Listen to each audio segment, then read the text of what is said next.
I'm really glad that you're here with us today because I've got something that I think is very important to talk about. And whether you're young or old or middle-aged, whether you're rich or poor, or a student or a manager, whether you work in a factory or a restaurant or in an office or on a farm, the subject of our Bible verse today can impact your life in a wonderful way if you take it to heart and allow it to change your life. The Bible is full of true stories that have helped shape the world's ideologies and attitudes. And the parables of Jesus undeniably have been one of the greatest cultural influences on the history of civilization from the day that he spoke them until now. The ideas that Jesus presented in the parables, the moralities and narratives, have reappeared time and time again in all areas of life, from literature to art to politics. The parable we wanted to talk about today is the unforgiving servant, which we find right here in the Gospel of Matthew, chapter 18. This story is one of forgiveness and what it means to be a Christian. This was an important message that Jesus was giving to the Jews at that time, and it still holds true for us today.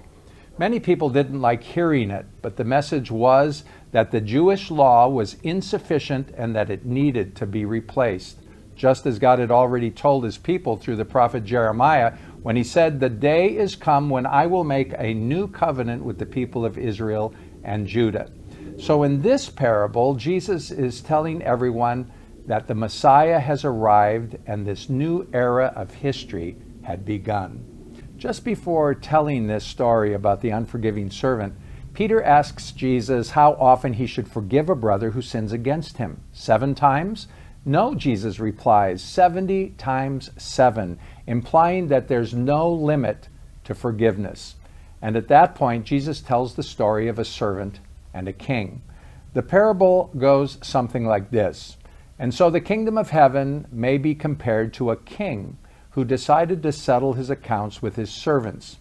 When the reckoning began, they brought a man who owed 10,000 talents, but he had no means of paying. So his master gave orders that he should be sold, together with his wife and children and all his possessions, to pay the debt.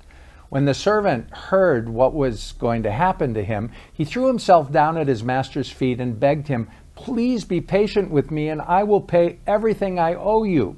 The master felt so sorry for him that he let him go and canceled the debt. What a story this is. The servant owes the king a vast fortune, clearly an unpayable debt. Since the servant can't ever hope to repay the debt, the king orders him to be sold along with his family into slavery. The servant begs for time and patience, and the king, being merciful, agrees and cancels the entirety of the servant's debt. Now, as this servant went out, he happened to meet a fellow servant who owed him 100 pence, which was not a very big debt. And he seized him by the throat and began to choke him. "Pay me what you owe me." His fellow servant fell at his feet and appealed to him, saying, "Be patient with me and I will pay you." But the servant, who had been forgiven of a much larger debt, would not agree. On the contrary, he had him thrown into prison until he could pay the debt. When his fellow servants saw what happened, they were deeply troubled, and they went to their master, the king, and told him what had happened. Then the master sent for the man and said to him, "You wicked servant, I canceled all that debt of yours when you appealed to me. Were you not bound then to have pity on your fellow servant just as I had pity on you?" And in his anger, the master handed him over to the prison until he could pay all his debt.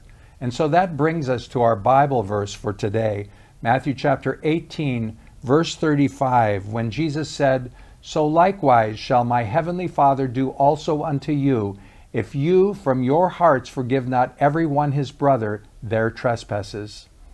And in the Living Bible translation, it says in Matthew chapter 18, verses 34 and 35, "Then the angry king sent the man to the torture chamber until he had paid every last penny due.